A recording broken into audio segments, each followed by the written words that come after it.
আসসালামু আলাইকুম সুপ্রিয় দর্শক, সবাইকে আমন্ত্রণ এনটিভি ইউরোপের স্টুডিওতে সময়ের সাথে অনুষ্ঠানের সাথে রয়েছে আমি খালেদ সাইফুল্লাহ পাটোয়ারি। প্রিয় দর্শক, গত সপ্তাহ জুড়ে বাংলাদেশের রাজনীতিতে এবং বাংলাদেশের প্রেক্ষাপটে কয়েকটি গুরুত্বপূর্ণ বিষয় আমরা নজরে এসেছে। বিশেষ করে বাংলাদেশে 50তম যে বছর, বাংলাদেশ স্বাধীনতার 50 বছর যে পূর্তি হতে যাচ্ছে, সে নিয়ে অনেকেই অনেক ধরনের অনুষ্ঠান করছে, বিশেষ করে রাজনীতি মহলে, এবং স্বাভাবিকভাবে বাংলাদেশেও এক ধরনের আলোচনা চলছে। বিশেষ করে এই আলোচনাটাকে গুরুত্ব পেয়ে যায় যখন কিনা পার্শ্ববর্তী দেশ নরেন্দ্র মোদী প্রধানমন্ত্রী, ভারতের প্রধানমন্ত্রী নরেন্দ্র মোদী সফরকে কেন্দ্র করে এক ধরনের বিতর্ক বা এক ধরনের উৎসাহ দেখতে পাই কিছু কিছুভাবে। সেই বিষয়টিকে আলোচনা রাখবো। এর বাইরে নরেন্দ্র মোদী যখন বাংলাদেশে সফর করতে আসবেন স্বাধীনতার 50 বছর পূর্তি অনুষ্ঠান তথা জাতির জনক, বাংলাদেশের জাতির জনক বঙ্গবন্ধু শেখ মুজিবুর রহমানের জন্মশতবার্ষিকী উদযাপন উপলক্ষে, সেই সময়টাতে পশ্চিমবঙ্গেও প্রথম যেটা তাদের লোকসভা নির্বাচন, সেই নির্বাচনের প্রথম দাম অনুষ্ঠান হতে যাবে 27 তারিখে। তো এই বিষয়গুলি নিয়েও আমরা একটু আলোচনা রাখবো, তাই আমরা শিরোনাম রেখেছি বাংলাদেশে আসছেন নরেন্দ্র মোদী এবং পশ্চিমবঙ্গের নির্বাচন প্রসঙ্গে। যথারীতি আমার সাথে সম্মানিত 3 জন অতিথি যুক্ত রয়েছেন। আমি অতিথিদের সাথে পরিচয় করে দিব। এই মুহূর্তে আমার সাথে স্টুডিওতে উপস্থিত রয়েছেন ব্যারিস্টার মনিরুল ইসলাম, রাজনৈতিক বিশ্লেষক। মনি ভাই, আসসালামু আলাইকুম। ওয়ালাইকুম আসসালাম। ধন্যবাদ আপনাকে, সেই সাথে ধন্যবাদ জানাচ্ছি দর্শকদেরকে। ব্যারিস্টার মনিরুল ইসলাম সাথে আমাদের সাথে আরো যুক্ত হবেন করোনাকালীন সময়ের জন্য আমার সাথে স্টুডিওতে নয়, তবে অনলাইনে যুক্ত আছেন নুরুন নবী, সাংবাদিক এবং লেখক। নুরুন নবী ভাই, আপনাকে স্বাগতম। আসসালামু আলাইকুম। আসসালামু আলাইকুম, আপনাকে স্বাগতম এবং ধন্যবাদ আমাকে সুযোগ করে দেওয়ার জন্য। ধন্যবাদ আপনাকে। সুপ্রিয় দর্শক, আপনাদেরকে জানিয়ে রাখি আলোচনার স্বার্থে এবং আলোচনাকে আর প্রারম্ভ করতে এই মুহূর্তে আমার সাথে কলকাতা বিশেষ করে আমরা বলতে যাচ্ছি পশ্চিমবঙ্গের কলকাতা থেকে প্রখ্যাত সাংবাদিক সুব্রত আচার্য আমাদের সাথে যুক্ত আছেন। সুব্রত দা, আপনাকে আমন্ত্রণ, স্বাগতম। আপনাকেও খালেদ সাইফুল্লাহ, এবং একই সঙ্গে আপনার দর্শকদেরও আমার অনেক গভীর কৃতজ্ঞতা। এত রাতে আপনার ওখানে অনেক ভোর রাত 3:30টার মতো, আপনাকে এত রাতে যুক্ত হওয়ার জন্য অসংখ্য ধন্যবাদ। প্রিয় দর্শক, যে বিষয়টা নিয়ে আপনাদের সাথে আলোচনায় যুক্ত হব সেইটার অবশ্যই কিছু প্রসঙ্গ উল্লেখ করে নেই। বিশেষ করে বিশেষ করে নরেন্দ্র মোদী যখন বাংলাদেশকে সফর করবেন, এর আগেও আমরা দেখেছি যে বঙ্গবন্ধুর জন্ম শতবার্ষিকী উপলক্ষে আসার কথা ছিল গত বছরের দিকে। এই সময়টাতেই উনি আসতে পারেনি, করোনাকালীন সময়ে ওনাকে আনা হয়নি বা উনি আসেননি, কিন্তু এইবার আসবেন দুটো অনুষ্ঠানকে কেন্দ্র করে। একটি হচ্ছে বাংলাদেশের স্বাধীনতার 50 বছর এবং পাশাপাশি মুজিব বর্ষকে ধরে। যখনই উনি আসতে চান, কিছু কিছু বিরোধী দলের থেকে আমরা আন্দোলন করতে দেখি। এবছরে দেখেছি আমরা কয়েকজন প্রজ্ঞাবান রাজনীতিবিদ, তারা এই সফরকে কোনোভাবেই মেনে নিতে চান না, এই কয়েকটি কারণে। যেমন হচ্ছে যে তিস্তা চুক্তি আশ্বাস দিয়েও তিস্তা চুক্তি কেন বাস্তবায়ন হচ্ছে না। আমরা দেখেছি সীমান্তে হত্যা বন্ধের এক ধরনের সবসময় বাংলাদেশের পক্ষ থেকে আবেদন করা হয়, আহ্বান জানা হয়, কিন্তু সেই বিষয়টাও খুব বেশি যে আমলে নেন ভারত থেকে তাও বোঝা যায়নি। এর বাইরে আমরা দেখেছি যে মিয়ানমার থেকে পালিয়ে আসা যে লক্ষ লক্ষ রোহিঙ্গা বাংলাদেশকে আশ্রয় নিয়েছে, তাদের একটা সুস্থ সমাধানের জন্য, তাদের পুনর্বাসন বা অথবা তাদেরকে তাদের নিজ দেশে ফেরানোর জন্য ভারতকে পাশে পাবে, এমনটা হলেও আমরা আসলে ভারতকে পাশে পাইনি। সেই বিষয়টিও এক ধরনের বিতর্ক রয়েছে, আলোচনার খোরাক যুগেছে। এর বাইরে বিশেষ করে যে ভারতে যে আইনটি তা বিজেপি সরকার করেছে, সেটা হচ্ছে যে নিশ্চয়ই আপনারা জানেন যে নাগরিকত্ব বিল, এবং এর নাগরিকত্ব বিলের সাথে সাথে এক ধরনের প্রশ্ন উঠেছে যারা কিনা অবৈধ তাদেরকে বিতরণ করা হবে, এবং আকার ইঙ্গিতে বাংলাদেশের দিকেই সেটা ইঙ্গিত করা হয়। এছাড়াও একটু মুসলিম বিদ্বেষ নিয়েও কথা আছে।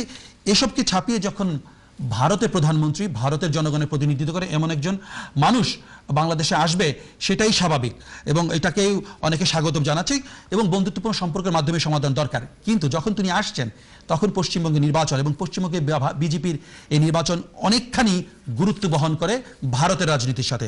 সেই জিনিসটা আলোচনা করব। আলোচনা প্রথমেই যুক্ত করে নিতে চাইব আমাদের স্টুডিও থাকে আমাদের ব্যারিস্টার মঞ্জু, উনি কথা বলবেন, ওনার ক্ষেত্রে যাবো। মঞ্জু ভাই, আপনার সাথে আসবো। প্রশ্নটা একটি, মোদির সফরটাকে আপনি কিভাবে দেখেন? তার আগে সম্মানিত একজন কলার আছে, নিয়ে আপনার সাথে আসি। প্রিয় দর্শক, আপনি খুব সহজেই আমাদের সাথে যুক্ত হয়েছেন আজকে, খুব তাড়াতাড়ি, এই জন্য ধন্যবাদ। কিন্তু সংক্ষেপে যদি ব্যক্তিগত আক্রমণ না করে প্রশ্ন করেন অথবা মতামত দেন। ওকে, থ্যাংক ইউ আপনার প্যানেল জি সবাইকে আমাকে একটু কথা বলার জন্য। হ্যালো হ্যালো জি, শুনছি, বলুন। জি, না আমি এটা সংক্ষেপে বলতেছি যে বাংলাদেশ আজ 50 বছর পূর্তি উপলক্ষে ভারতের প্রধানমন্ত্রী নরেন্দ্র মোদী আমন্ত্রিত হয়েছেন।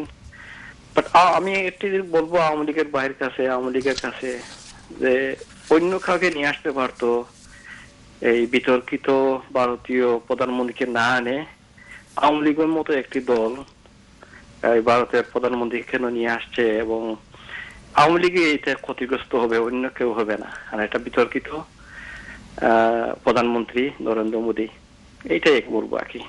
ধন্যবাদ দর্শক, আপনার মতামত পেয়েছি। আমাদের এখানে আওয়ামী লীগকে কেউ রিপ্রেজেন্ট করছে না, তবে আমাদের বিশ্লেষকরা এই বিষয়টা নিয়ে আলোচনা করবে। আমি আলোচনায় ফিরবি। প্রথমে মঞ্জু ভাই, আপনি কি দিয়ে বলে আপনি কিভাবে দেখছেন, এবং দর্শকের যে প্রশ্নটা আসলে মোদীকে এক ধরনের বিতর্কমূলক বলা হয়, এই জায়গা থেকে যদি বলেন। ধন্যবাদ আপনাকে। অথবা বিকল্প কি থাকতে পারতো? শুভ সন্ধ্যা সবাইকে। অনেক রাত্রেও শুভ সন্ধ্যা বলতে হয়, যেহেতু 12টা পেরিয়ে যায়নি। তো আসলে আজকে আপনাদের আলোচনার যে বিষয়টি নির্ধারিত হয়েছে যে মোদির বাংলাদেশ সফর, আসলে মোদি কিন্তু ভারতকে রিপ্রেজেন্ট করে। মোদি কিন্তু ব্যক্তি মোদি নয়, মোদি হচ্ছে একটি চেয়ার। যেমন ব্রিটেনে রাজতন্ত্রের দেশ, এখানে রাজতন্ত্রে একটি চেয়ার থাকে, এই চেয়ারটি কখনো খালি থাকে না, সব সময় কেউ না কেউ এই চেয়ারে থাকেন। তো এই চেয়ারে যখন যে থাকবে তাকেই কিন্তু সম্মান দেখাতে হবে। বাংলাদেশ যখন 1971 সালে রক্তক্ষয়ী যুদ্ধে পাকিস্তানের সাথে যখন আমরা যুদ্ধে লিপ্ত হই, সেই যুদ্ধে ভারত আমাদের সাথে কাঁধে কাঁধ মিলিয়ে যুদ্ধ করেছে, আমাদেরকে অস্ত্র দিয়েছে, আমাদেরকে আশ্রয় দিয়েছে, আমাদেরকে বিশ্ব সবাই মানুষের কাছ থেকে সমর্থন নিয়ে আসার জন্য তারা চেষ্টা করেছে। এবং শেষ পর্যন্ত 6 ডিসেম্বর 1971 সালে আমাদেরকে একটি স্বাধীন রাষ্ট্র হিসেবে স্বীকৃতি দিয়ে নিজেদের সেনাবাহিনী বাংলাদেশের বর্ডার ক্রস করিয়ে এখানে যুদ্ধ করে 1971 সালের 16 ডিসেম্বরে আমরা যখন স্বাধীনতা অর্জন করি, সেদিন ভারতের বাহিনী আমাদের সাথে কাঁধে কাঁধ মিলিয়ে যুদ্ধ করে এই বিজয়টি ছিনিয়ে এনেছে। তাই বাংলাদেশের স্বাধীনতার 50 বছর, বঙ্গবন্ধুর জন্মশতবার্ষিকীতে ভারতের ওই চেয়ারটি আজকে যদি মোদি না থেকে অন্য কেউ থাকতো, তাহলে কিন্তু সেই আসতো।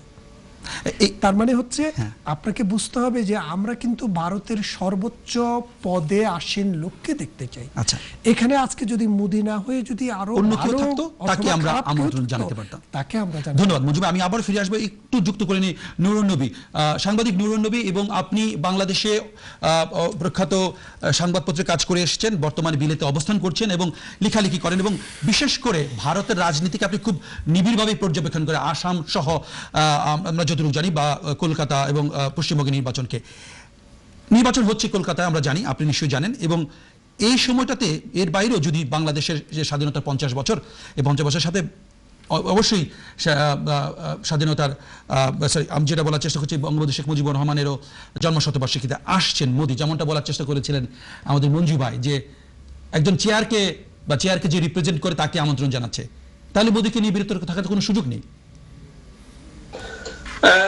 মঞ্জুবের সাথে আমি আংশিকভাবে একমত যে মোদি তো ব্যক্তি মোদি না, মোদি হচ্ছে একটা চেয়ারকে রিপ্রেজেন্ট করে, সেই হিসাবে মোদি আসতেই পারে। কিন্তু একই সাথে এটাও সত্য যে মোদির হাতে রক্ত লেগে আছে। আমরা জানি যে গুজরাটের যে হাজার হাজার মানুষ হত্যা, মুসলিম হত্যা, এর সাথে কিন্তু মোদি জড়িত, এবং মোদিকে কিন্তু আমরা এর আগে জানি যে আমেরিকার মতো দেশ ব্যান করেছে। মোদি একই সাথে সে প্রধানমন্ত্রী, এটা সত্য, আবার একই সাথে সে একজন খুনি। না, আপনি যেমন আমেরিকার কথা বলেছেন, আমেরিকা ব্যান করেছে, আবার আমেরিকা প্রধানমন্ত্রী হওয়ার পর তাকে তো গ্রহণও করেছে। হ্যাঁ, সেটা করেছে, কিন্তু আমি বলতেছি যে মোদির অতীতটা, মোদি শুধু ব্যক্তি মোদি না, মোদির হাতে রক্ত লেগে আছে, এটা সত্য। এবং প্রধানমন্ত্রী যেমন একটা বড় চেয়ার, একইভাবে কিন্তু আপনি দেখেন ভারতের যে প্রেসিডেন্ট, সেটাও কিন্তু মর্যাদার দিক থেকে কম না। এখন মোদি না এসে যদি ভারতের প্রেসিডেন্ট আসে, তাহলে তো আমাদের সমস্যা নাই। ভারত 71-এ আমাদের মুক্তিযুদ্ধে সবচেয়ে বড় সহযোগী দেশ। একটা মায়ের যখন পেইন শুরু হয়, বাচ্চার গর্ভধারণের সময় একটা দাত্রী লাগে, তো আমাদের মুক্তিযুদ্ধের সময় আমাদের দেশটা যখন ভূমিষ্ঠ হইতেছিল তখন কিন্তু ভারত সেই মিডওয়াইফের দায়িত্ব পালন করছে, ভারত ধাত্রীর দায়িত্ব পালন করছে।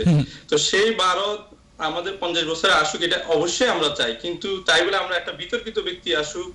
শুধু গুজরাটের হত্যা না, আপনি দেখেন এই যে নাগরিকত্ব বিল, যে বিলের মাধ্যমে অবশ্যই একটা সাম্প্রদায়িক একটা বিল, এটা সেখানে কিন্তু বলা হয়েছে যে আপনি জৈন হোক, হিন্দু হোক, খ্রিস্টান হোক, সবাই কিন্তু সেই নাগরিকত্ব বিলের মাধ্যমে সে সুযোগ গ্রহণ করতে পারবে, শুধু মুসলিমরা পারবে না। আপনি দেখেন আজকে ইউরোপ বলেন, আমেরিকা বলেন, কোথাও কিন্তু এরকম শর্ত নাই যে আপনাকে পার্টিকুলার ধর্মের অনুসারী হইতে হবে, না হলে আপনি সেই নাগরিকত্বে অংশগ্রহণ করতে পারবেন না। এই যে সামগ্রিকটা, এই বিষয়গুলো কিন্তু ভারতের সেকুলার চরিত্রের সাথে যায় না, এই বিষয়গুলো ভারতের সংবিধানের সাথে যায় না। এবং একইভাবে আওয়ামী লীগ একটা সেকুলার রাজনৈতিক দল, এই সেকুলার রাজনৈতিক দলের সাথে এটা কন্ট্রাডিক্ট করে, যেখানে মোদি সম্পূর্ণ একটা সাম্প্রদায়িক জায়গা থেকে নাগরিকত্ব সংশোধনী বিলটা পাশ করেছে। আপনি দেখেন আসামে এনআরসি প্রক্রিয়ার মাধ্যমে সেখানের 19 লাখ বাঙালিকে রাষ্ট্রহীন করার একটা প্রক্রিয়া চলতেছে। সবকিছু মিলে আমি মনে করি যে মোদি মোরাল জায়গা থেকে, হ্যাঁ আপনি বলতে পারেন যে আইনগতভাবে সে আসতেই পারে, সে ভারতের এই প্রতিনিধিত্ব করে, কিন্তু আপনি যদি মোরালি দেখেন বিষয়টা, সে আমি মনে করি যে সে বাংলাদেশে আসার যোগ্যতা রাখে না। শুধু গুজরাট বা নাগরিকত্ব সংশোধনী বিলই না, আপনি যদি দেখেন যে মোদি এবং অমিত শাহ যে ধরনের কমেন্ট গুলো করতেছে একের পর এক, আপনি দেখেন অমিত শাহ কি বলতেছে, বাংলাদেশ থেকে একটা পাখিও ঢুকতে দিবে না। তো বাংলাদেশ থেকে একটা পাখি ঢুকতে দিবে না, তার মানে কি বাংলাদেশ থেকে সেখানে প্রচুর লোক অবৈধ লোক ভাবে যাচ্ছে, বসবাস করতেছে, সেটাকে ইঙ্গিত করতেছে। আবার বলতেছে যে সব বাংলাদেশিদেরকে আপনি এই বঙ্গোপসাগরে ছুঁড়ে ফেলে দেওয়া হবে। এই ধরনের কথা যারা প্রতিনিয়ত বলতে পারে, মোদি, অমিত শাহ বা এই বিজেপি সরকার, ভারতের জনগণের সাথে আমাদের কোনো শত্রুতা নাই, তারা আমাদের প্রতিবেশী। নবী ভাই, আমি আপনাকে একটু আপনার কাছ থেকে সময় নিয়ে নিচ্ছি, আমার দুজন কলার অপেক্ষা করছেন, কথা বলবো ওনাদের সাথে, তারপরে আবারও আপনাকে সুযোগ দিব। আমি দুজন কলারকে নিয়ে নিচ্ছি। প্রিয় দর্শক, আসসালামু আলাইকুম, কে আছেন আপনি? দয়া করে পরিচয় দিয়ে কথা বলুন, মতামত দিন। আসসালামু আলাইকুম। আসসালামু আলাইকুম। ওয়ালাইকুম আসসালাম। দর্শক বলুন। হ্যালো দর্শক, আপনাকে শুনতে পাচ্ছি, বলুন। হ্যালো, আসসালামু আলাইকুম। আমি আশা করি দর্শককে পরবর্তীতে ফিরে পাবো, পরবর্তী দর্শকে যাচ্ছি। আসসালামু আলাইকুম দর্শক, পরবর্তী দর্শক। আসসালামু আলাইকুম। হ্যালো,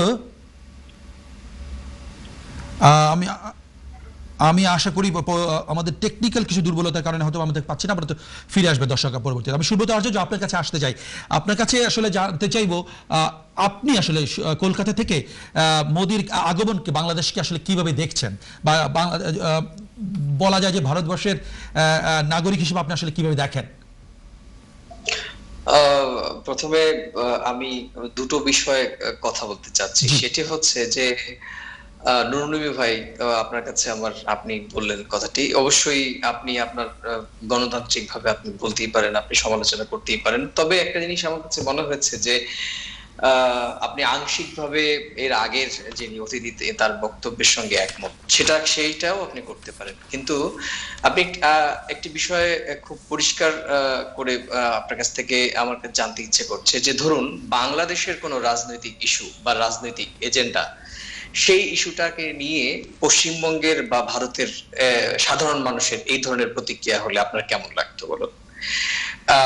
অবশ্যই আমি কোনো রাজনৈতিক দলের পক্ষে কথা বলবো না, কিন্তু একজন ভারতীয় হিসেবে বলছি যে ভারতের শাসন ব্যবস্থা বা ভারতের যে দলটি এখন কেন্দ্রে শাসন করছেন, তাদের রাজনৈতিক এজেন্ডা, আপনি যেটা বলছেন এনআরসি, কিংবা আপনি যেটা বলতে চাইছেন যে আসামের যে বাঙালিদের হয়েছে, এবং একই সঙ্গে আপনি আরো বললেন যে বাংলাদেশিদের তাড়ানোর কথা, আপনি একই রকম ভাবে রোহিঙ্গাদের অথবা ভারতীয় অনুপ্রবেশকারী বাংলাদেশের ভেতরে যদি থাকতো, তাহলে আপনি কি বলতেন, বা আপনার দেশের রাজনৈতিক দলগুলো কি বলতো? প্রত্যেক দেশের অভ্যন্তরে যে রাজনীতি, আমার মনে হয় যে খুবই সচেতন ভাবে এই রাজনৈতিক ইস্যুগুলোকে নিয়ে শুধুমাত্র কথা বলার স্বার্থেই কথা বলা বা আলোচনা করা উচিত নয়।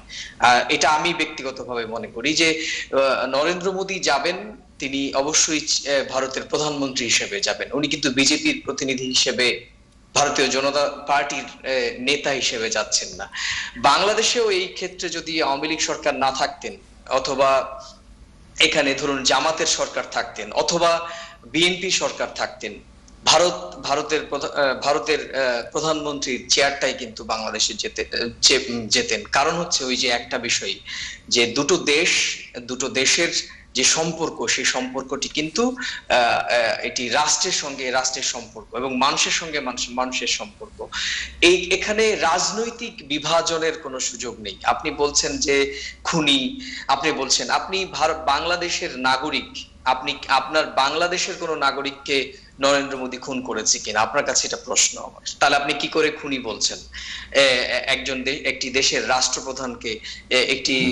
আপনি তো আমি মনে করি যে প্রত্যেকটা চেয়ার, প্রত্যেকটা ব্যক্তির তার সম্মান রয়েছে। গণমাধ্যমে কোনো বক্তব্য দেওয়ার ক্ষেত্রে অবশ্যই এক্ষেত্রে ভাষার একটি ব্যবহার, এটা কিন্তু খুবই, কারণ আপনার মাধ্যমে প্রচুর মানুষ দেখবেন, আমার কথা দিয়ে প্রচুর মানুষ। সুব্রত, আপনাকে আমি একটু আমি আটকে রেখে আমি একটু কথা বলতে চাই যে এখানে একটা বিষয় ভীষণভাবে মনে হচ্ছে যে এটা আসলে এটা কোনো এই মুহূর্তে দাঁড়িয়ে কোনো বিদ্বেষকে প্রমোট করা নয়, ও বিদ্বেষের আগুনে ঘি ছড়ানো নয়। বাংলাদেশের একটি অত্যন্ত গুরুত্বপূর্ণ সময়, যেখানে বাংলাদেশের স্বাধীনতার 50 বছর সেই বছরটির উদযাপন হচ্ছে। এখানে দল মত রাজনীতির ঊর্ধ্বে উঠে এটাকে উদযাপন করাই আমি মনে করি। সুব্রত, আমি আপনাকে আসবো ওই জায়গাটাতে, আমি একটু থামাই, যেহেতু আপনি অনেকগুলো প্রশ্ন করেছেন নুরুন নবীকে, তাকে একটু বলারও সুযোগ দেয়। এবং এটাও সত্য কথা, বাংলাদেশের বাস্তবতায় মোদী সম্পর্কে এক ধরনের নেতিবাচক ধারণা কিন্তু রয়েছে। সে জায়গা থেকেই নুরুন নবী ভাই অত বলার চেষ্টা করেছেন। নুরুন ভাই, আপনি সুব্রত আচার্যের বক্তব্যের পেছনে আপনাকে নিয়ে প্রশ্ন রয়েছে, কিছু উত্তর দিতে চান কি? হ্যাঁ, অবশ্যই আমি উত্তর দিব। হ্যাঁ, আপনার দাদার কথাগুলোর প্রতি শ্রদ্ধা রেখে আমি বলতেছি যে খুন আসলে এটা আসলে কোনো বর্ডারের বিষয় না। আপনিও মানুষ, আমিও মানুষ। আপনিও যদি বিনা অপরাধে মানে কোনো ভিকটিম হন, সেখানে কিন্তু প্রতিবেশী হোক, বাঙালি হোক, ইভেন মানুষ হিসাবে আমার কিন্তু কথা বলার একটা সুযোগ আছে। মানে গুজরাটি একজন, সে হোক ইন্ডিয়ান নাগরিক, কিন্তু সে একজন মানুষ। হিটলার যখন মানুষ খুন করছে, আমরা কিন্তু ইন্ডিয়ার মানুষ সমালোচনা করে, বাংলাদেশের মানুষ সমালোচনা করে, মিয়ানমারের লোকরা সমালোচনা করে। এখানে কিন্তু কেউ বলে না যে হিটলার তো জার্মানির লোক খুন করছে, তাইলে আমি কেন কথা বলবো। বিষয়টা কিন্তু এরকম না। আর সেকেন্ড যে পয়েন্টটা আপনি আনছেন, যে যদি অবৈধ লোক থাকে তাহলে তো সে বলতেই পারে। এখন যেমন আমরা বলার চেষ্টা করেছি রোহিঙ্গারা অবৈধ, তাহলে রোহিঙ্গাদেরকে বার্মায় দিয়ে যাও, এরকমটাই উনি উদাহরণ দেওয়ার চেষ্টা করেছেন। হ্যাঁ, তাইলে বাংলাদেশ থেকে কেন অবৈধভাবে পশ্চিমবঙ্গে, আসামে যাবে? পশ্চিমবঙ্গ আসামের ইকোনমি তো এমন তো না যে বাংলাদেশ আর পশ্চিমবঙ্গের সাথে একটা হইলো আমেরিকা আর একটা হইলো মনে করেন যে বাংলাদেশ। মানে বাংলাদেশ পশ্চিমবঙ্গ আসাম একেবারে কাছাকাছি অর্থনৈতিকভাবে, এবং বাংলাদেশ কিছুটা আগানো। তাইলে সেখানে তো মানে এমন না যে সেখানে প্রচুর কর্মসংস্থান আর আমাদের এখানে মানুষ না খেয়ে মারা যাচ্ছে। কেন যাবে সেখানে? কেন যাচ্ছে এই প্রশ্নটা আসলে আনতে চাইবো।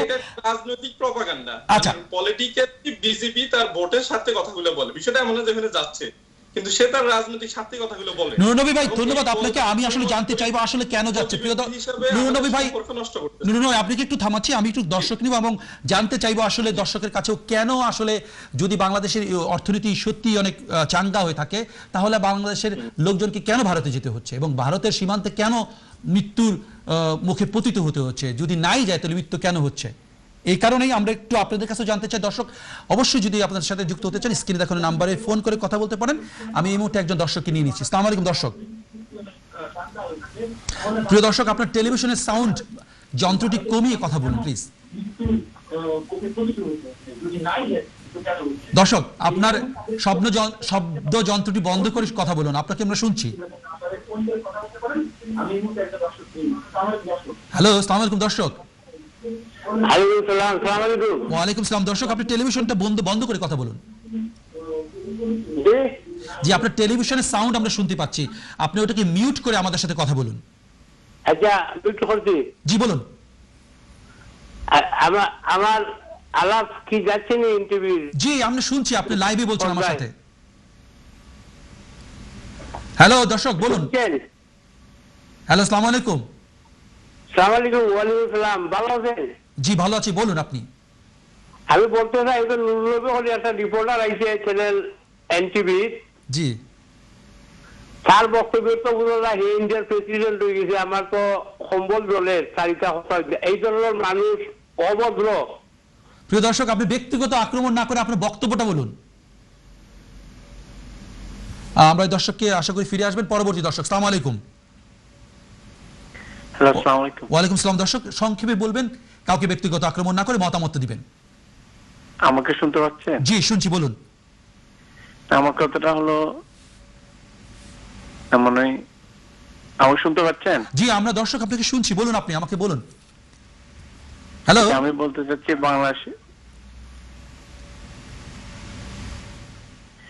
বাংলাদেশিদের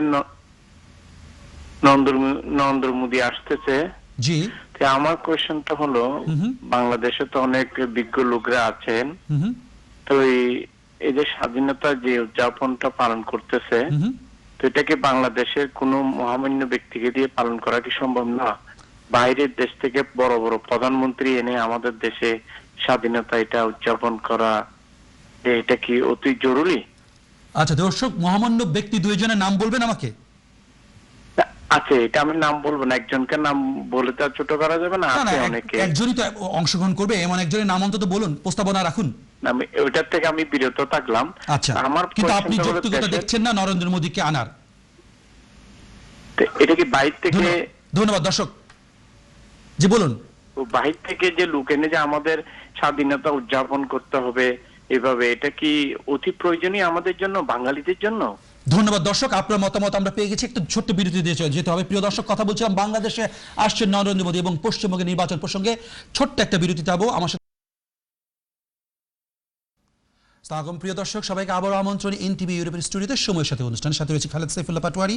কথা বলছিলাম বাংলাদেশের নরেন্দ্র মোদীর সফরকে ঘিরে এবং পশ্চিমবঙ্গে যে নির্বাচনটি হতে যাচ্ছে সেটাকে নিয়ে আলোচনা করব। সরাসরি যুক্ত করে নিব আমাদের সাথে স্টুডিও উপস্থিত ব্যারিস্টার মনিরুল ইসলাম মঞ্জু ভাই। মঞ্জু ভাই, নরেন্দ্র মোদী প্রসঙ্গে রাখি এবং কেন আসবে এই যুক্তিকতা আপনি প্রথম আপনার বক্তব্যে দিয়েছেন, কিন্তু ভারতের সাথে যে আমাদের এক ধরনের প্রতিবছর সম্পর্ক, মানে ভারতের এক ধরনের যা চাওয়া তা তো আমরা পূরণ করেছি। যেমন ধরেন আপনি কিছুদিন আগে তো ফেনী নদীতে একটা ব্রিজ উদ্বোধন করা হলো, এইটাকে কেন্দ্র করেই যাতে ট্রান্সশিপমেন্ট সুবিধা দেওয়া যায়। তা আমাদের কিছু বিষয় তো আসলে নরেন্দ্র মোদীকে সফর ঘিরে প্রত্যাশা তো বাড়ে। প্রায় আমরা দেখেছি 2009 থেকে শুরু করে বর্তমান সরকার ক্ষমতা আসার পর থেকেই তিস্তার বিষয়টি নিয়ে কথা বলার চেষ্টা করেছে। এরবারে সীমান্তে মানে অবৈধই বলা হয়, অবৈধভাবে হত্যাকাণ্ড, এগুলোকে নিয়ে আপনি আসলে আপনার বক্তব্যটা জানতে চাইব। একটু সময় নিয়ে একটু দর্শক নিয়ে আপনার কাছে আসছি। প্রিয় দর্শক আসসালামু আলাইকুম, সংক্ষেপে বলবেন, আমরা একটু আলোচনায় ফিরবো। হ্যালো আসসালামু আলাইকুম, বলুন। আপনি অনেকক্ষণ ধরে লাইনে ছিলেন। জি বলুন। ওয়ালাইকুম আসসালাম। জি ভাইজান, আপনারা যে সুন্দর অনুষ্ঠান করতেছেন এর জন্য ধন্যবাদ। আপনাকে ধন্যবাদ, বলুন। জি ভাইজান, এই যে নুরুল ভাই যে কথাগুলো বলছিলেন ওনার সাথে একমত রেখে আমি একটা কথা বলতে চাই। জি যে আমরা বাংলাদেশ স্বাধীন হলেও আমরা আগে ছিলাম পাকিস্তানের কাছে পরাধীন। আমি মনে করি বর্তমানে আমরা ইন্ডিয়ার কাছে পরাধীন। ইন্ডিয়ার প্রধানমন্ত্রী নরেন্দ্র মোদী বাংলাদেশ মুসলমান ইসলামের সাথে যে বেয়াদবি করেছে, মানুষের রক্ত লিয়া খেলা দেনা করছে, এখন ওকে বাংলাদেশ আইনিয়া আমরা চিফ গেস্ট বানাইয়া দোয়া না করাইলে আমরা 50 বছরের এইটা। ধন্যবাদ দর্শক, আমি আপনার বক্তব্য বুঝে ফেলেছি। ধন্যবাদ আপনাকে। আমাকে পরবর্তী দর্শকের কাছে যেতে হবে। আসসালামু আলাইকুম দর্শক, খুব সংক্ষেপে বলবেন। হ্যালো আসসালামু আলাইকুম দর্শক, বলুন। হ্যালো হ্যালো, জি বলুন। আসসালামু আলাইকুম। ওয়ালাইকুম সালাম, বলুন। জি, লাইনে তো অন্য একজন কথা বলছেন। না দর্শক, আপনাকে আমি শুনছি, আপনাকে সুযোগ দেওয়া হয়েছে, বলুন। সাউন্ড কমায়নি। দর্শক আপনি আমার সাথে কথা বলছেন স্টুডিওতে, বলুন আপনার মতামত দিন। আমার মতামত, আমি একটু সামান্য একজন মানুষ, তবে আপনারা যেভাবে একজন অতিথিকে দাওয়াত দেওয়া হয়েছে ভারতীয় প্রধানমন্ত্রীকে, তো তাকে কটাক্ষ করা, দাওয়াত দিয়ে যদি আপনি কটাক্ষ করেন বিঙে বাংলাদেশি, আমার তো মনে হয় এটা সমীচীন না। আর এটা তো পলিটিক্যাল ডিসকাশন না, এটা নেহাতি একটা মানে আমাদের উৎসবে তারা আসতেছেন। প্রতিবেশী, আপনার যখন ছেলে বা মেয়েকে বিয়ে দিবেন, আপনার চারিদিকে প্রতিবেশী যারা আছে তাদেরকে কি ইগনোর করে আপনি বিয়ের অনুষ্ঠান পরিচালিত করবেন?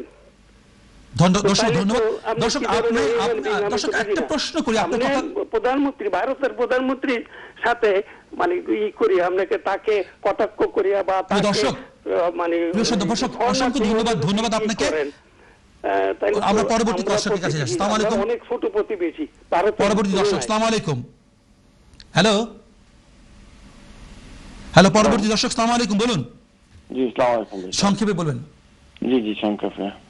এটা সুন্দর একটা প্রোগ্রাম করা আপনারা, ঠিক আছে, বাট মোদির তো ঠিক আছে প্রতিনিধি করেন ভারতের প্রতিনিধি, জি, বাট এর আগে যারা প্রেসিডেন্ট আসলা বা যারা প্রাইম মিনিস্টার আসলা এরা তো এরকম নীতি ব্যবহার করছে। আমার প্রশ্নটা এখানে, আমরা হাসিনা খালেদা ব্যবহারটা যখন যেন সে ক্রিয়া করে, এর সাথে 3 জন আছেন, তো মোদি তো ঠিক আছে চেয়ারে প্রতিনিধি করা, কিন্তু তার নিজের একটা নিজের ইচ্ছা আছে, ইচ্ছার অনুযায়ী কেন একটা প্রতিনিধি করা। মহাত্মা গান্ধী থেকে লইয়া বাকি যারা আসলা প্রাইম মিনিস্টার, এরা কিরকম ব্যবহার করছে ভারতের লোকে বা বাংলাদেশের লোকে, আশেপাশের দেশের লোকে। 71 যারা 50 বছর আগে সাহায্য করছে, কিন্তু 50 বছর পরে মোদি তো সাহায্য করেন না। আজকে আমরা তিস্তা নদী পাই না, কিন্তু খুলনার নদী আমরা পানি দিয়ে দিলাম। প্রিয় দর্শক, আপনাকে অসংখ্য ধন্যবাদ। আমরা শুভ দিচ্ছি পাচ্ছি না, এটি আরেকজন দর্শক নিব, এনাকে পরে আমরা একটু ওনার পরে আমরা একটু আলোচনায় ফিরবো। আসসালামু আলাইকুম দর্শক, বলুন। আসসালামু আলাইকুম ভাই। জি, আমি আমার ইন্ডিয়ান ভাই বলছে বাংলাদেশ থেকে নাকি অনেক মানে মাইগ্রেন্ট ইন্ডিয়াতে চলে গেছে। আমার জানা মতো, আমার প্রায় বয়স 60 ওভার,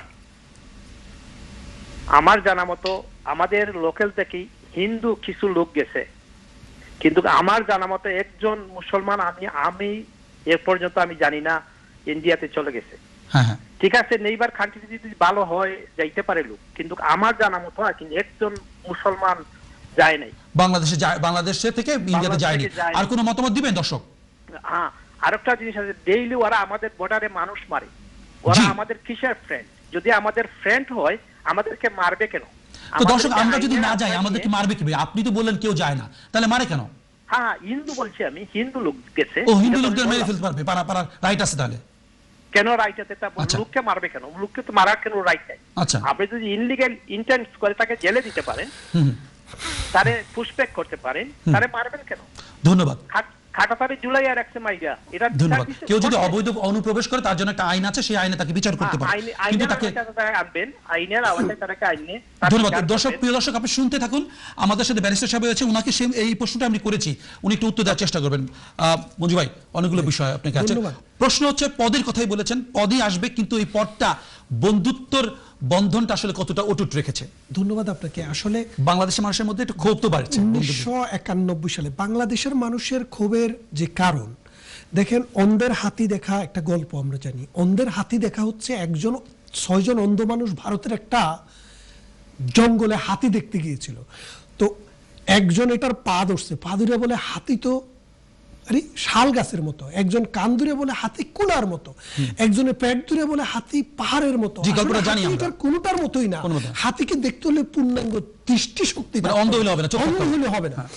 ভারতে নরেন্দ্র মোদী ক্ষমতা এসছে, ভারতের ভিতরে তাকে নিয়ে অনেক কথা আছে, পক্ষে আছে বিপক্ষে আছে, কিন্তু দুইবার উনি ভারতের গণতান্ত্রিকভাবে নির্বাচিত প্রধানমন্ত্রী। আমি ব্যক্তিগতভাবে নরেন্দ্র মোদীকে পছন্দ করতে পারি, অপছন্দ করতে পারি, সেটা আমি বাইরের একজন মানুষ, কিন্তু ভারতের মানুষ কিন্তু তাকে প্রধানমন্ত্রী বানিয়েছে।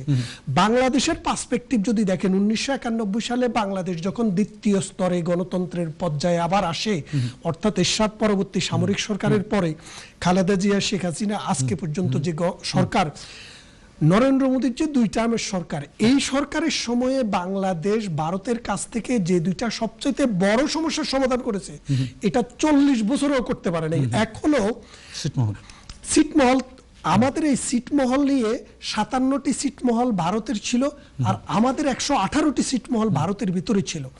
এই সিটমহলের মানুষগুলা 70 বছর, তাদের কোনো দেশ নাই, জাতি নেই, ধর্ম নেই, ওরা অসহায় মানুষের মতো রাস্তায় পড়েছিল, তাদের কোনো পতাকা ছিল না, চাকরি ছিল না, শিক্ষা ছিল না।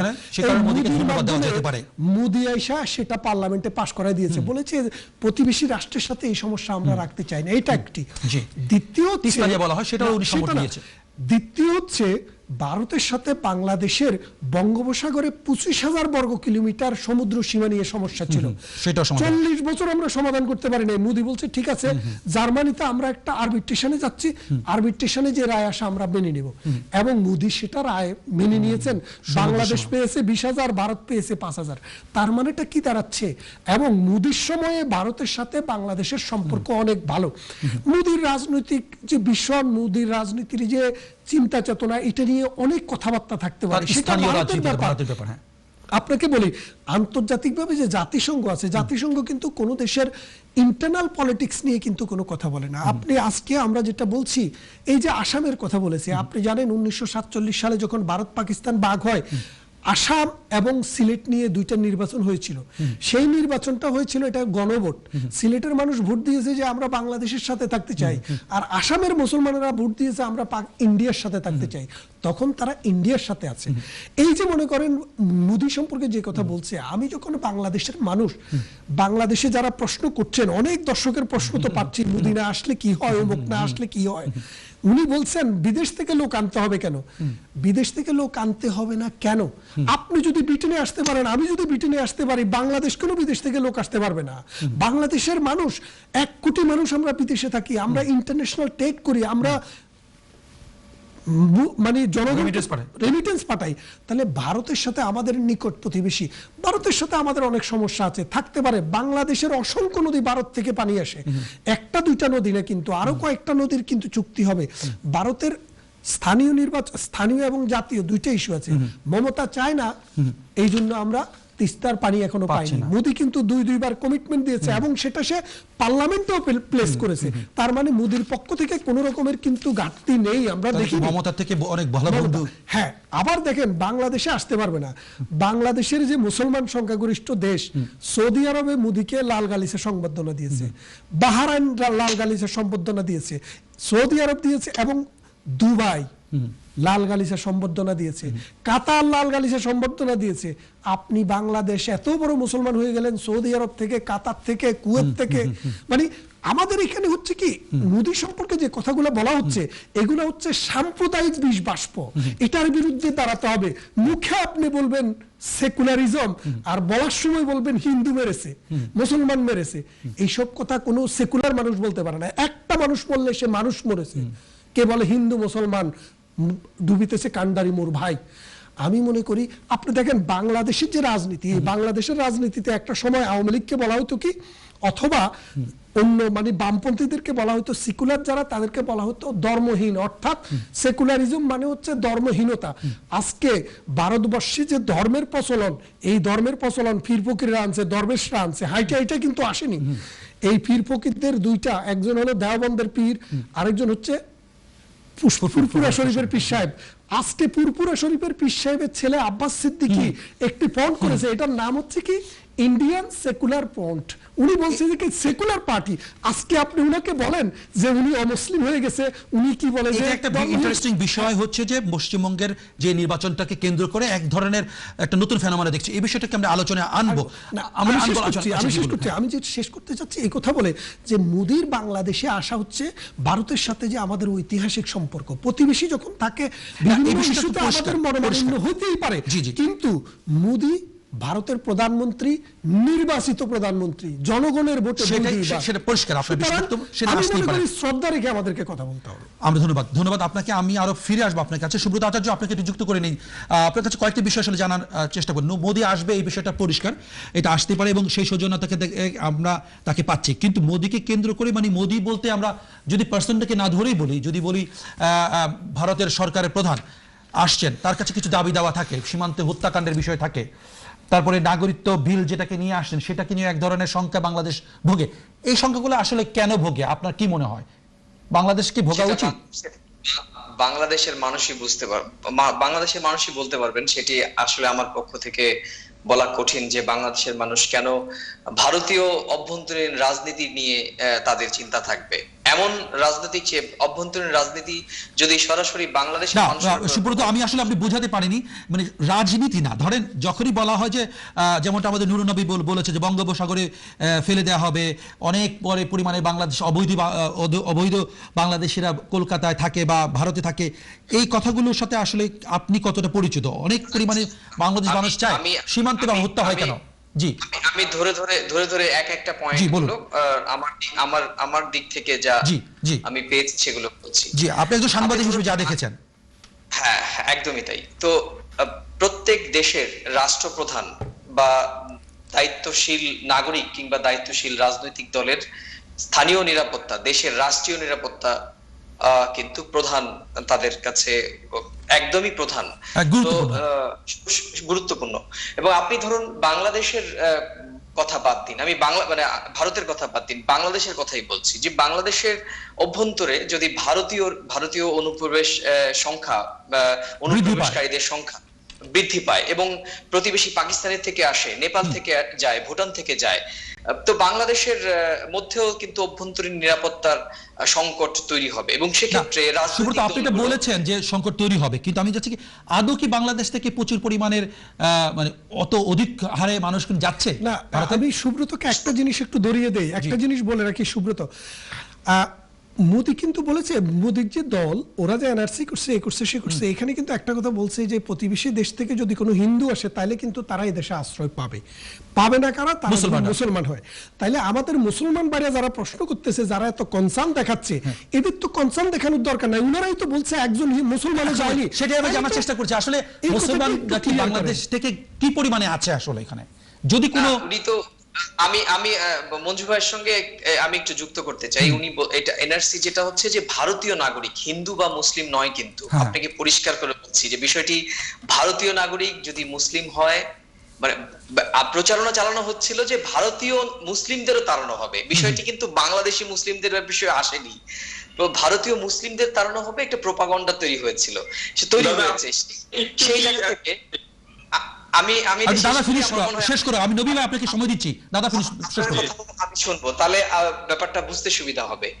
ভারতের যেখানে বলা হচ্ছিল, মানে এখানের রাজনৈতিক দলগুলো রাজনীতির সুযোগ নিচ্ছে এখনো পর্যন্ত, তারা বলছেন যে বাংলাদেশ থেকে যা মুসলিমরা যারা এসছে তাদেরকে তাড়িয়ে দেওয়া হবে, অথবা ভারতীয় মুসলিম তাদের বাংলাদেশি বলে তাড়িয়ে দেওয়া হবে। আসলে ব্যাপারটা সেরকম নয়। রাজনৈতিক ভাবে তারা যা বলছেন যে কেন্দ্রের শাসক দল এনআরসি করার উদ্দেশ্য হচ্ছে নাগরিকত্ব নিশ্চিত করা, ভারতীয় মুসলিম কিংবা হিন্দু নাগরিকত্ব নিশ্চিত করাটাই হচ্ছে এনআরসির মূল লক্ষ্য, এটা তাদের দাবি। এখনো পর্যন্ত কিন্তু বিষয়টি পরিষ্কার নয় আমাদের কাছে, একজন ভারতীয় হিসেবে এখনো পর্যন্ত পরিষ্কার নয়, কেন কি এখনো পর্যন্ত সেই প্রক্রিয়াটি শুরু হয়নি, কোভিড এর বাস্তবতার কারণে সেটি শুরু হয়নি। সুতরাং আমাদের কাছে বিষয়টি পরিষ্কার নয়, সেখানে দাঁড়িয়ে আপনাদের কাছে আরো বিষয়টি থাকবে, এটাই হ্যাঁ, একদম স্বাভাবিক। আরেকটা আপনি যেটা বলছিলেন যে খালিদ সাইফুল্লাহ, যেটা বঙ্গোপসাগরে ছুঁড়ে ফেলে দেওয়ার বিষয়টি, যে নুরুন ভাই বলেছেন যে এগুলো রাজনৈতিক ইস্যু। বাংলাদেশ থেকে এই যে আপনি যেমন বলছেন যে ভারতীয় কেন খুন করা হবে, একজন প্রিয় দর্শক বলছেন যে উনি জানেন না একজন মুসলিমও ভারতে এসেছেন প্রতিদিন অসংখ্য। খালেদ সাইফুল্লাহ, আপনি জানেন যে আমি বাংলাদেশের একটি প্রভাবশালী গণমাধ্যমে কাজ করি এবং এর আগে একটি প্রভাবশালী দৈনিকে কাজ করতাম।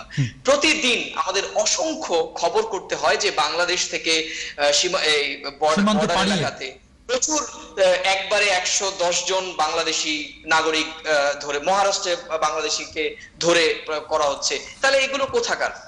আমার প্রশ্ন হচ্ছে যে এই যে তারা নিজেরাই বলছেন, এবং এখানে বাংলাদেশ উপ হাই কমিশন একটা সেল আছে যারা নাগরিকত্ব নিশ্চিত করেন এবং তাদেরকে তারা পাঠান। তাহলে প্রতিদিন এই যে হাজার হাজার বাংলাদেশিকে আইডেন্টিফাই করে বাংলাদেশে ফেরত পাঠানো হচ্ছে, এরা কোথাকার? প্রশ্ন আসতে হবে। বিষয়টিকে একদম রাজনীতি না করে, ইজাম না দেখে, ধর্মীয় মেরুকরণ না করে, শুধুমাত্র এই বিষয়গুলোকে যদি সহজ দৃষ্টিতে, যে মঞ্জু ভাই বলছিলেন যে হাতি দেখা, হাতিকে দেখতে গেলে সত্যিকার অর্থেই একটা বড় লার্জ দৃষ্টিভঙ্গি দরকার, শুধু হাত বা পা লেজ।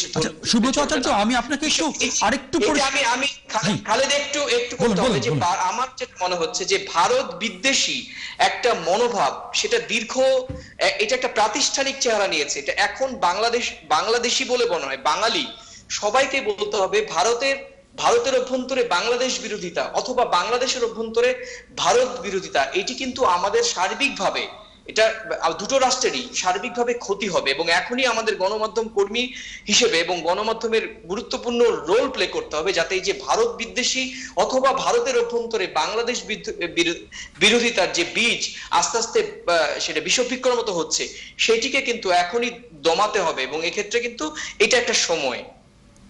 না, আমি আপনাকে সরাসরি যদি বলি, আপনি মুসলমানদের যে সংখ্যাটা বলছেন, আসলে কেন যাচ্ছে বাংলাদেশ থেকে? বাংলাদেশে তো বলা হয় যে অর্থনীতি অনেক ভালো, বাংলাদেশের কি স্বার্থে, ওখানে কি কাজ করতে স্বার্থে পাবে, কি ধরনের স্বার্থ আছে?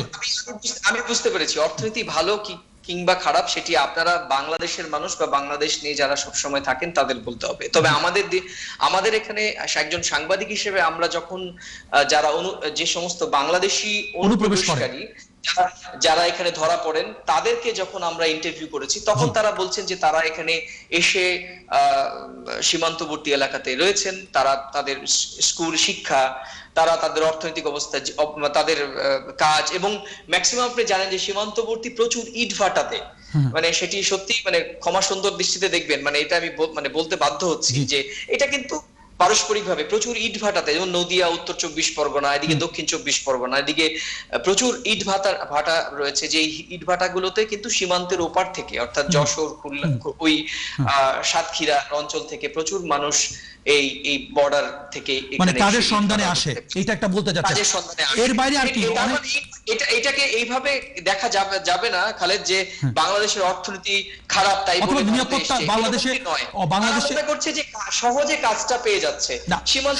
নিরাপত্তার বিষয়টা আছে কিনা? যেমন বাংলাদেশে অনেকে নিরাপত্তাহীনতায় ভুগে, তারা কলকাতায় যে আশ্রয় নিচ্ছে নিরাপত্তার জন্য, এরকম কিছু হতে পারে? এরকম নয়, আমি বলছি যে দুটো শ্রেণী আছে। একটা হচ্ছে তারা এসে কাজের সন্ধানে থাকতে থাকতে তারা এখানে থেকে যাচ্ছেন, একটা কমিউনিটি ডেভেলপ করেছেন এবং তারা এখানে রয়েছেন।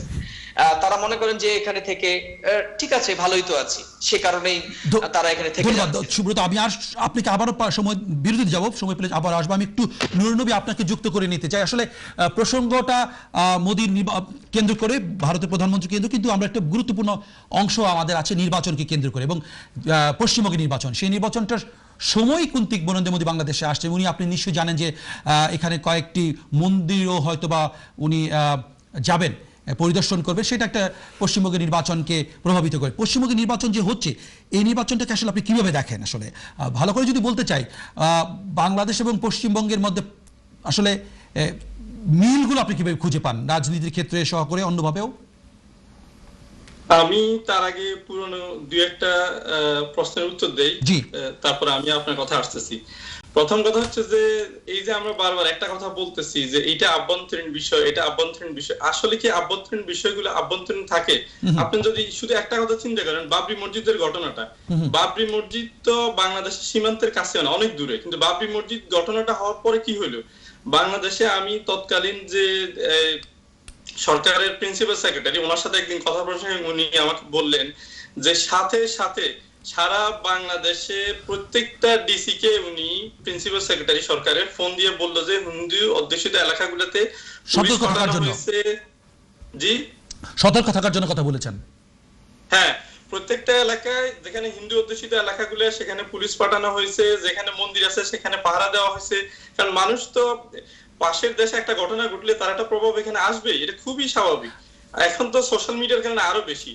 তারপরে তো টুকটাক না, কিন্তু নুরুন নবী ভাই, আপনি যেটা বলতেছেন এই কথাটা তো আসলে সুব্রত আচার্য বলেই দিল যে আভ্যন্তরীণ নির্বাচন যদি ধর্মের কারণে প্রভাবিত করতে চান, সেটা তো আসলে ক্ষতি করছে দুদেশকে। এবং এটাও সত্য কথা, বিজেপির এক ধরনের ধর্মভিত্তিক রাজনীতি করার কারণে বাংলাদেশেও এক ধরনের ধর্মভিত্তিক রাজনীতিকে উস্কে দেওয়া হয়, এটাও বুঝতে পেরেছি। কিন্তু আমি আসলে ওই আলোচনা যদি আবার না যেয়ে সরাসরি যদি মনে করি যে বিজেপি পশ্চিমবঙ্গের রাজনীতিতে কি প্রভাব ফেলছে। আমি আপনার কাছে আসতেছি, জাস্ট দুই একটা কথা বলে আমি আসতেছি। জি। তো এই জন্য বলতেছি যে আভ্যন্তরীণ আসলে আভ্যন্তরীণ থাকে না, পাশের দেশের ঘটনাগুলো আমাদেরকে প্রভাবিত করে, এই কারণে এই কথাগুলো আলোচনায় আসবে। আর দ্বিতীয় কথা হচ্ছে যে মানে ইন্ডিয়াতে বিশেষ করে পশ্চিমবঙ্গ এবং আসামে প্রচুর বাংলাদেশি বিদেশি প্রচারণা চলে।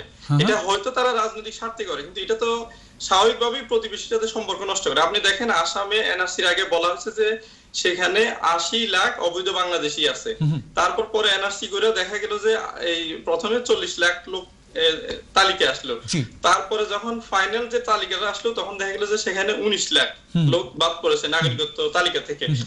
এবং 19 লাখের মধ্যে আপনি দেখেন 15 লাখই হচ্ছে বাঙালি হিন্দু আর 4 লাখ হচ্ছে বাংলাভাষী মুসলমান, 4-5 লাখ। এখন আপনি মুসলমান বাংলাদেশ ওখানে আছে না, মুসলমান বাংলাদেশি না, 5 লাখ লোক তাদের ডকুমেন্ট দেখাতে পারে নাই। এখন আপনি একটা জিনিস চিন্তা করেন, একটা মহিলা যার এই বয়স হচ্ছে 70 কিংবা 80 বছর বয়স, 70-80 বছর আগে যার জন্ম হয়েছে, সেই সময় তো কোনো বার্থ সার্টিফিকেট ছিল না। সেই সময় তাহলে ওরা মুসলমান কিন্তু ভারতীয় মুসলমান। হ্যাঁ, ভারতীয় মুসলমান। এখন হয়তো তার বিয়ে হয়েছে, কিন্তু তখন তো আর কাজী অফিসের রেজিস্ট্রেশনের ইয়া ছিল না, একজন হয়তো হুজুর গেল বিয়ে পড়াইছে, সে তো বিয়ের কাগজপত্র দেখাইতে পারতেছে না, তার কোনো এই প্রাইমারি স্কুল বা হাই স্কুলে পড়ার সার্টিফিকেট নেই। স্বাভাবিকভাবেই তো এখন যদি আপনি বাংলাদেশে এনআরসি করেন, সব মানুষ কাগজপত্র দেখাতে পারবে না। বাংলাদেশে আপনি দেখেন 50,000 মণিপুরি আছে। এই যে বাংলাদেশের সাবেক যে প্রধান বিচারপতি ছিল সিনহা, সে একজন মণিপুরি। এখন কি আপনি সেই 200 বছর আগে যে জনগোষ্ঠী আছে তাকে আপনি বের করে দিবেন এই ডকুমেন্ট না থাকার কারণে? নবী ভাই 30 সেকেন্ডের মধ্যে শেষ করতে হবে, আমরা একটু বিরতিতে যাব, বলুন আপনি সংক্ষেপে একটু বলুন আগে। হ্যাঁ, তাই বলতেছি এই যে দিনের পর দিন প্রচারণা যে আসামে 80 লাখ বাংলাদেশি আছে, 80 লাখ, সেই 80 লাখ থেকে এখন আসলো 5 লাখ। সেই 5 লাখ লোক যখন কোর্টে দ্বারস্থ হবে, কোর্টে কাগজপত্র দিবে, দেখা যাবে যে আর নাই। তাইলে এই প্রচারণাগুলো কেন? এই প্রচারণাগুলো দিয়ে তো প্রতিবেশীর সাথে সম্পর্ক নষ্ট হচ্ছে। আর আপনার ওইখানে যখন অনবরত বাংলাদেশ বিদেশি একটা ক্যাম্পেইন চলবে, স্বাভাবিকভাবেই তো সেটা আমাদের। ধন্যবাদ নবী ভাই, আমি বিরতি যাব, ফিরে আসবো। দর্শক, আপনারাও কি মনে করেন বাংলাদেশি অবৈধ বাংলাদেশিরা কি রয়েছে? তারা কি বাংলাদেশের অবৈধ মুসলমানরা কি অভ্যন্তরীণ রাজনীতিতে হস্তক্ষেপ? আসসালামু আলাইকুম সুপ্রিয় দর্শক, সবাইকে আবারও আমন্ত্রণ এনটিভি ইউরোপ স্টুডিওর সময়ের সাথে অনুষ্ঠানে। কথা বলছি বাংলাদেশে আসছে নরেন্দ্র মোদী এবং পশ্চিমবঙ্গের নির্বাচন প্রসঙ্গে। নির্বাচনের প্রসঙ্গ নিয়ে অবশ্যই আলোচনা করব পশ্চিমবঙ্গের, সেই জন্যই আমার সাথে কথা বলতে শুধু পশ্চিমবঙ্গ থেকেই যুক্ত আছেন সাংবাদিক সুব্রত আচার্য। তার কাছে যাব, তার কাছে যাওয়ার আগে কয়েকজন কলার রয়েছেন অনেকক্ষণ ধরে, তাদেরকে শুনে আসি। আসসালামু আলাইকুম দর্শক, সংক্ষেপে মতামত দিবেন। ওয়ালাইকুম আসসালাম, বলুন। জি বলুন। ভালো আছেন তো? জি জি আছি ভালো, আপনারা ভালো আছেন নিশ্চয়ই? হ্যাঁ আছি ভাই। দেখেন আধা ঘন্টা ধরে লাইনে আছি, যদি আমার কথা পুরা করতে না দেন তাহলে আমি বলবো না। আপনাকে আধা সত্য ডাহা মিথ্যার থেকেও আরো বাদ। আপনি সময় নষ্ট না করে বলুন, আপনি কি দিচ্ছি, বলুন। বলবোই না। জি বলুন। হ্যাঁ, মোদি সাহেবের কথা বলতেছেন, মোদি সাহেব আসতেছেন। মোদিকে তো আমরা আনতেছি না, আমরা আনতেছি প্রাইম মিনিস্টার, ইন্ডিয়ার প্রাইম মিনিস্টারকে। যে ইন্ডিয়ার মানুষে আমাদেরকে 1 কোটি 10 লাখ মানুষের আশ্রয় দিয়েছিল, অস্ত্র দিয়েছে, যুদ্ধ করেছে কাঁধে কাঁধ মিলিয়ে। মিসেস ইন্দিরা গান্ধী সারা বিশ্ব ঘুরে বেরিয়েছেন আমাদেরকে সমর্থন দেওয়ার জন্য। আর সেই দেশের প্রাইম মিনিস্টারকে যদি না নিয়ে আমাদের স্বাধীনতা দিবসে, তাহলে আর কাকে আনবো বলেন আপনি? ইমরান খান। আর মানুষ পাবেন কই আপনি? আমরা অকৃতজ্ঞ জাতি না, আমরা কৃতজ্ঞ জাতি। ধন্যবাদ, আপনি আপনার বক্তব্য পরিষ্কার। আমরা কি আরেকটা পরবর্তী কলারে যাচ্ছি? বাঙালি মুসলমান, আমাদের হিন্দু ভাইয়েরা আমাদের ক্লাস ফ্রেন্ড ছিল, আমরা তাদের বাসায় গেছি, তারা আমাদের বাসায় খাইছে, আমরাও খাইছি। ধন্যবাদ, এই প্রসঙ্গে তো আমরা বুঝতে পেরেছি আপনার মতামত। এখন আমরা তো ওদেরকে হিন্দু বলি নেই, ওরাও আমাদেরকে মুসলমান বলে নেই। তাদের বাসায় আমাদেরকে নিয়ে গেছে, খাওয়াইছে, আমরাও আমাদের বাসায় আনছি, খাওয়াইছি। আমরা ধন্যবাদ তাইবা, আপনাকে আর সময় দিতে পারছি না। ধন্যবাদ, আমার সাথে অনেকগুলো দর্শক রয়েছে, আমি তাদেরকে শুনে আছি, আপনার বক্তব্য অনেক পরিষ্কার। আসসালামু আলাইকুম দর্শক, পরবর্তী দর্শক। আসসালামু আলাইকুম, বলুন। পরবর্তী দর্শক, আসসালামু আলাইকুম। হ্যালো আসসালামু আলাইকুম। জি বলুন। কি বলবো ভাই, আপনি বলার জন্য তো ফোন করেছেন নিশ্চয়ই? জি বলবো। জি বলুন। হ্যালো, আসসালামু আলাইকুম। ওয়ালাইকুম আসসালাম, বলুন আপনার মতামত দিন সংক্ষেপে। ভাই, আমি প্রথমে ফোন করছিলাম, আবার আমি লাইনে আসছি। জি, এই আমার মঞ্জু ভাই, উনি আপনি বললেন যে এখানে আওয়ামী লীগের কেউ নাই। আমার আপনার মতামতটা দিন ব্যক্তিগতভাবে না বলে। আমি বলতেছি যে উনি মঞ্জু ভাই, উনি কিন্তু আওয়ামী লীগের সাপোর্টার। উনি প্রত্যেকটা টক শোতে আওয়ামী লীগের হয়ে উনি বক্তব্য রাখেন। আর আরেকটা জিনিস বললো, এই আমার ভারতের এই ভাই, তো উনাকে না আনে যদি বাংলাদেশ থেকে কোনো অতিথি নিয়ে আসছেন, আমার দর্শক আপনাকে আমার মতামতের সুযোগ করে দিয়েছি। আমার অনেক দর্শক রয়েছে, তাদের মতামত দিতে চায়। আপনি কি মতামত দিবেন নাকি আপনি অন্য কিছু বলবেন? আমি বলতেছি, জি বলুন। উনি তো ভারতের ভাই, তো উনি তো ভারতের পক্ষই বলবেন। উনি তো ভারতের দর্শক আপনাকে আর সময় দিতে পারছি না। পরবর্তী দর্শক, আসসালামু আলাইকুম। পরবর্তী দর্শক, আসসালামু আলাইকুম। হ্যালো, জি বলুন। এটা তো আমাদের দেখার দরকার না। জি বলুন দর্শক, আপনার মতামত দিন। আমাদের জনগণের যেই সুবিধা ভারত দিছে, জি হ্যালো, তার জন্য তার ওই দেশকে আমাদের সবসময় কৃতজ্ঞতা জানান দরকার। জি, কিন্তু তারা তো আমাদের সীমান্তে হত্যা করছে। আমাদের মিয়ানমারকে এত লক্ষ লক্ষ মানুষ উসবাস হয়েছে, তাদেরকে ফেরত পাঠানোর বিষয়ে কোনো কিছু বলছে না। সেই সাহায্য তো তারা করতে পারে। আরো আছে দর্শক, তারা করতে পারে, কিন্তু এখন এটা তো তাদের ব্যাপার, তারা কি করবে। দর্শক তাহলে তারা প্রকৃত বন্ধু না, আমাদের অবশ্যই বন্ধু। তারা স্বাধীনতার সময় আমাদের করছে, তারা বন্ধু না কেন? স্বাধীনতার সময় তাদের একটা স্বার্থ নিশ্চিত ছিল। ধন্যবাদ দর্শক, আপনার মতামত জন্য অসংখ্য ধন্যবাদ। পরবর্তী দর্শক, আসসালামু আলাইকুম। আসসালামু আলাইকুম দর্শক, বলুন।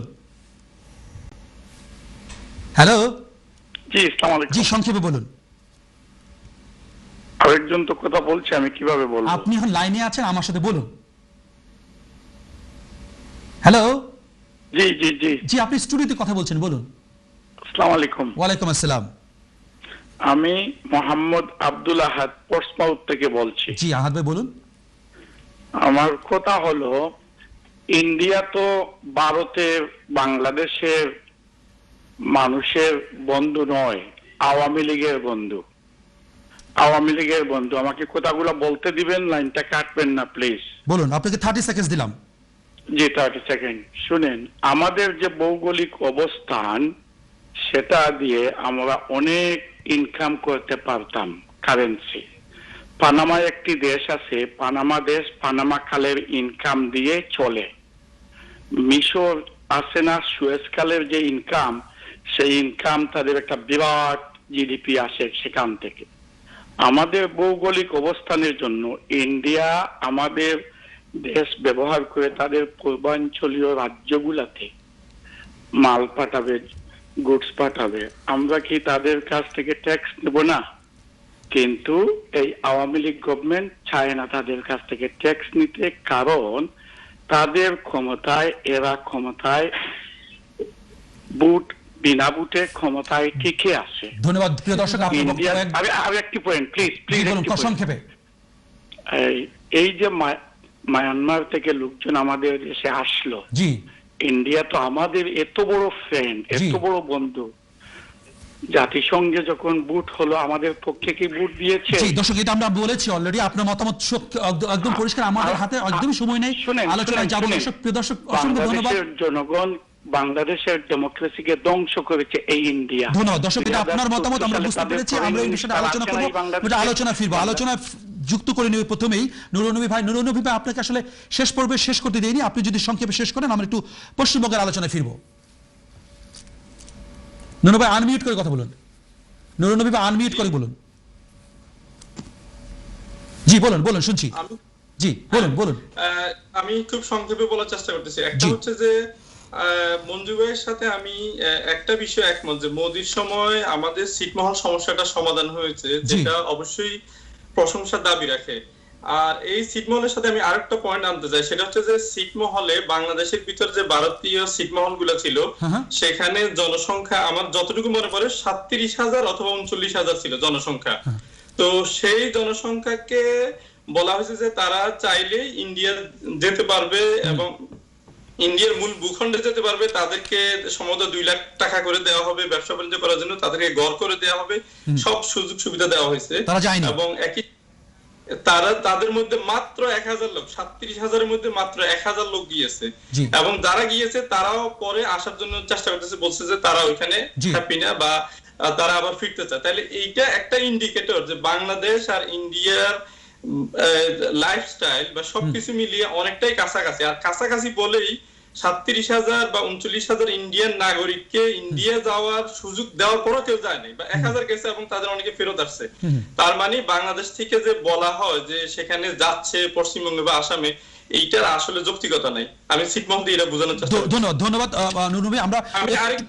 আমি একটু শেষ করি।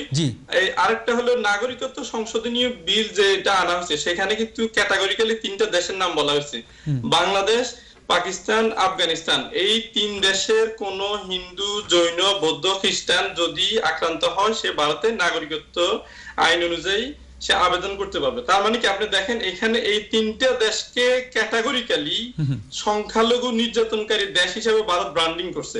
আপনি সে কেন শ্রীলঙ্কার কথা বললো না? শ্রীলঙ্কা তো তামিলরা নির্যাতিত, সে কেন মিয়ানমার বলতেছে না? সেখানে তো রোহিঙ্গারা নির্যাতিত, সে তো নেপালের কথা বলতেছে না। তার মানে স্পষ্ট বক্তব্য হচ্ছে মুসলমানদেরকে টার্গেট করেছে না, 3টা মুসলিম দেশকে ইনক্লুডিং বাংলাদেশ সংখ্যালঘু নির্যাতনকারী হিসেবে ভারত ব্র্যান্ডিং করছে এই আইনের মাধ্যমে।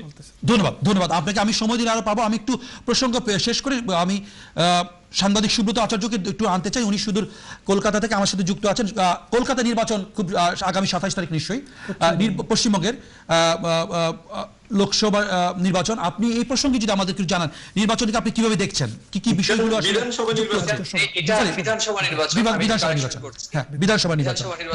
নির্বাচন 2019 সালে হয়ে গেছে এবং বিজেপি খুব ভালো করেছে। এবার এবার যে বিধানসভা নির্বাচন সেটি হচ্ছে 8 দফা নির্বাচন। 27 তারিখে প্রথম দফা নির্বাচন এবং তার পরবর্তীতে 8টি দফা নির্বাচন হবে এবং শেষ 29 এপ্রিল।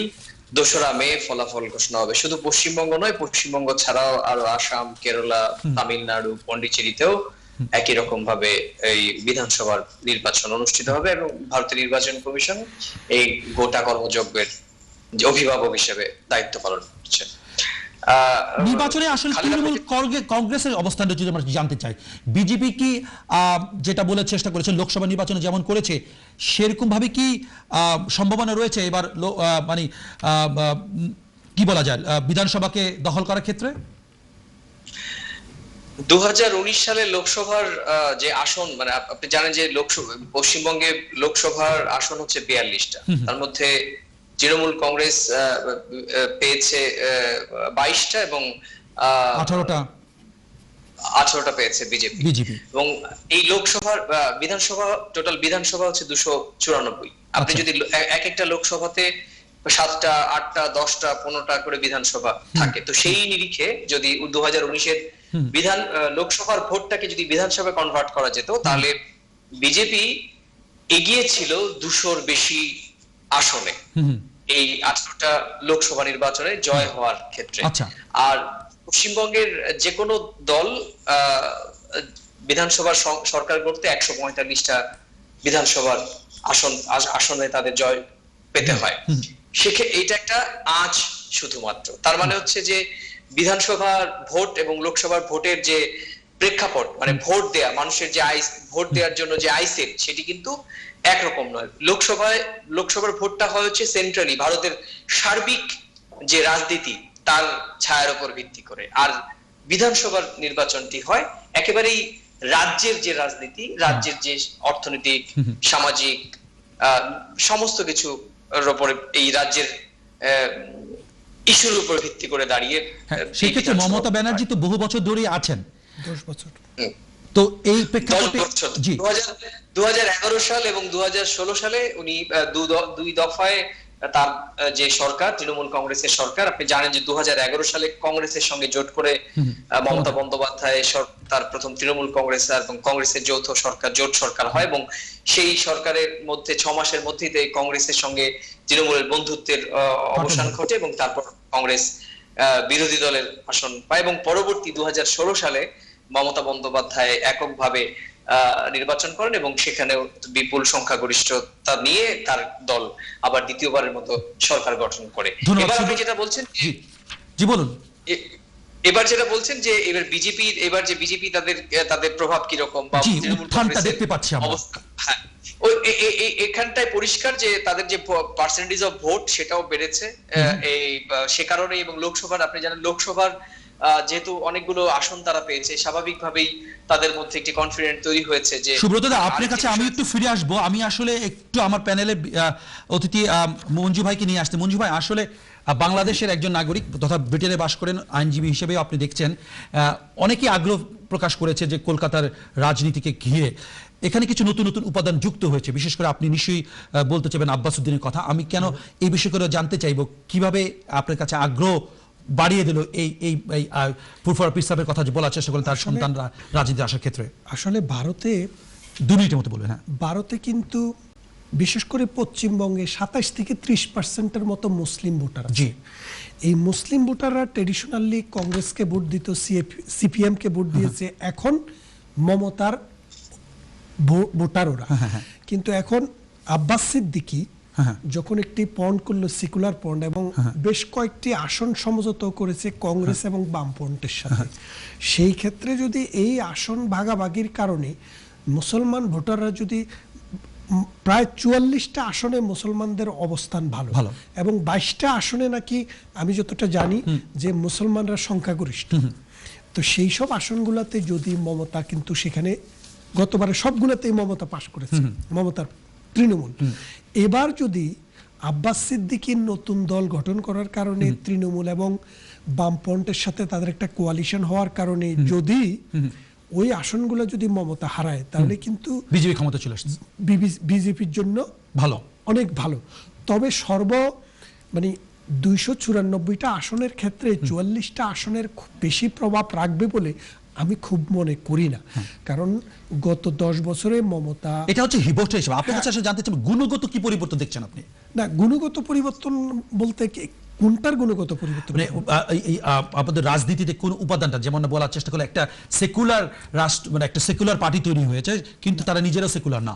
না, আমি মনে করি কি যে ভারতে যে সেকুলার ফ্রন্ট, এটা তো আসলে সেকুলার না। তারা আমরা কিভাবে বলবো? তারা অবশ্যই সেকুলার। যদি সেকুলার না হইতো, তারা তো এটা হিন্দু রাষ্ট্র। হিন্দু রাষ্ট্র বলতে সংখ্যাগরিষ্ঠ হিন্দু রাষ্ট্রে তারা বসবাস করে, মুসলমান শান্তিতে বসবাস করছে, বা তারা যুগ যুগ ধরে এই দেশে বসবাস করে আসতেছে, হিন্দু মুসলমান পাশাপাশি অবস্থান করছে। তাহলে তারা এই দেশ ছেড়ে যায়নি, তার মানে কি এটাই তাদের দেশ, এবং তারা মনে করে বহু ধর্মের মানুষকে একসাথে নিয়ে রাজনীতি করা সম্ভব, প্রত্যেকের ধর্মটা আলাদা।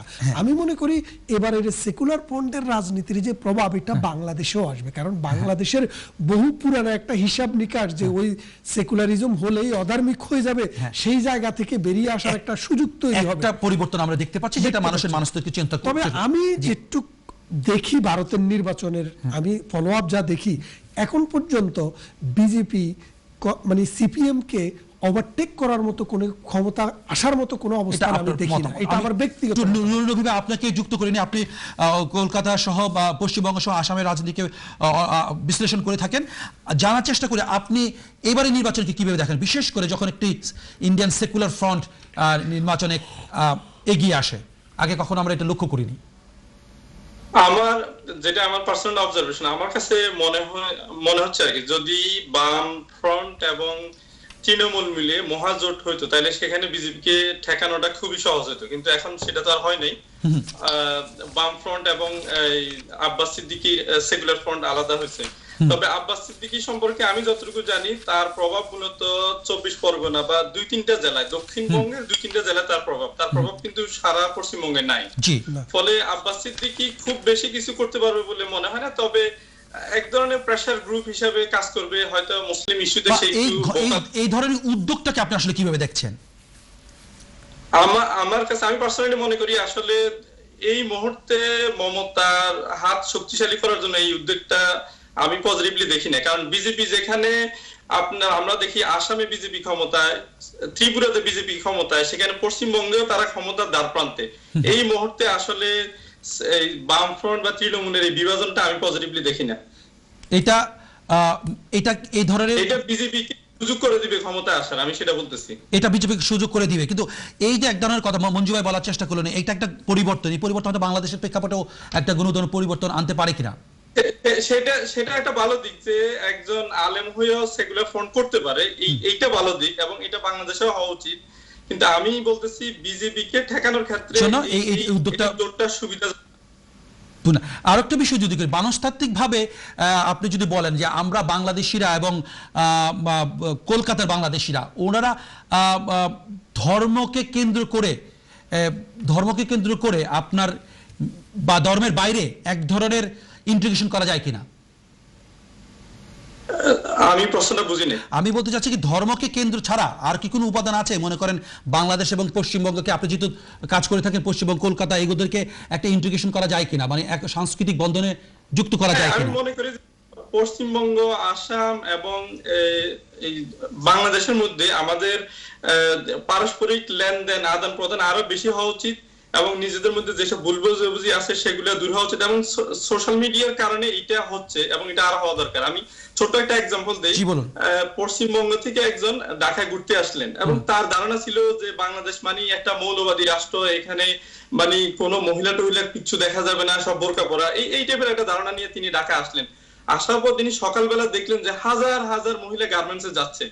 আমার বললো যে আমরা তো কলকাতা বসে এভাবে দেখিনি, আমরা তো মনে করি এটা এমন এক মানে উগ্র সাম্প্রদায়িক দেশ, কিন্তু বাংলাদেশে আসার পর কিন্তু তার ধারণাটাই চেঞ্জ হয়ে গেছে যে না। তো এই জন্য যদি আমাদের মধ্যে আদান প্রদানটা হয় এবং এই পারস্পরিক কথাবার্তা হয়, লেনদেন হয়। ইভেন আরেকটা বিষয় আমি বলি, বাংলাদেশে এখন প্রায় একটা বড় সংখ্যক। ধন্যবাদ নূর ভাই, আমি আসলে সময় দিব না, 30 সেকেন্ডের মধ্যে। জি বলেন। জি, বাংলাদেশে এখন মানে বাংলাদেশের গার্মেন্টস এর বাইং হাউস গুলাতে টেলিকমিউনিকেশন সেক্টরে কয়েক লাখ ইন্ডিয়ান চাকরি করে, এটা আমরা সবাই জানি। আর দিতে পারেন একটু 10 সেকেন্ডের মধ্যে সুব্রত আচার্য আপনার কাছে শুনতে চাই, 10 মিনিটের মধ্যে আপনি কলকাতা নির্বাচন নিয়ে একটু বলেন। আমি একটু শেষ করি। তো এখন সময় নেই আমি একটু সুব্রত আচার্যের কাছে আপনি শেষ রিমার্ক শুনতে চাই, একটু কষ্ট করে কলকাতা নির্বাচন নিয়ে আপনি যদি বলেন। কলকাতা নির্বাচন পুরো পশ্চিমবঙ্গে নির্বাচন, পশ্চিমবঙ্গে প্রত্যেকটি এই 294টি আসনে এবার কিন্তু লড়াই হবে হাড্ডাহাড্ডি। আপনি জানেন গণতন্ত্রের সবার পক্ষ প্রতিপক্ষ সবাই যদি খুব শক্তিশালী হয় তাহলে জমজমাট হয়।